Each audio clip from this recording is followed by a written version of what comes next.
helped organize a cultural event in the spring of 1972. It was called La Confluencia de Culturas.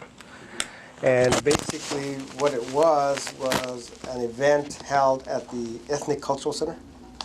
And it was quite a large event because we had theater, we had poetry, we had speakers who came in from California, New Mexico, Colorado, talking about neighborhood clinics, health clinics, neighborhood programs to deal with preschool and elementary school kids, daycare centers that they were doing. We had dance, and we had music, you know. So it was a 3-day event, and it was really well attended. It was a good success for all of us, yeah. Were you involved in any other organizations? Later, after 1972, I left Washington. I went to New Mexico, then I came back in 1974. And at that time, I studied, I wanted to go ahead and study dentistry. So I had to do some prerequisites, an undergraduate program again, to get the prerequisites for dental school.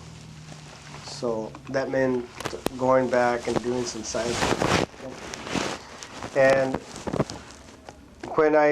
as I started doing my studies, we started looking at getting more students involved in the health sciences, because before primarily a lot of the students were going into the arts and sciences. And the health sciences were kind of in the background. Very few people were even considering them. So we formed a program, an organization called MEChA, National Chicano Health Organization. This was based on a model out of California.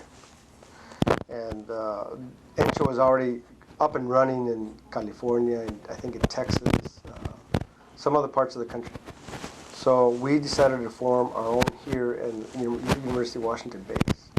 So a group of us who were pre-med, pre-dental, and nursing students got together and we formed this chapter here.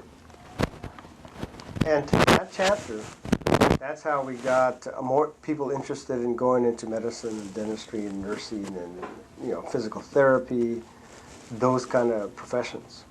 At the same time, we got together a group of people who wanted to form a health clinic for the Seattle area, because we had been to Toppenish and we had seen the migrant health clinic there, and we knew, again, going back to what I said before, that the demographics were changing. We knew that the Hispanic population was growing in the state of Washington and would continue to grow. It wasn't going to go away. It was going to get bigger. And at that time we said, we really need to address the issue of access to health care. We need to find a place where, the Hispanic population can go to if they want, so where they can feel a little more comfortable with the kind of providers that are there. Maybe deal with the language barrier issue in getting access to health care. And thus we formed un comité, and there was about 2 professors and the director of the the director of MEChA, and us, and we formed un comité, como te digo, and we decided to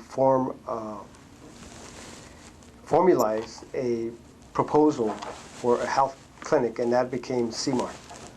And at that time, CMAR stood for Seattle Marysville, because we wanted a clinic in Seattle, one in the north part of town, Marysville. And we felt that as these 2 clinics would develop, then they would spin off other clinics. So the first clinic was Seattle, and we decided that we found a spot in South Park. And that's where right now the original CMAR stands and has expanded from. And that's where we started CMAR.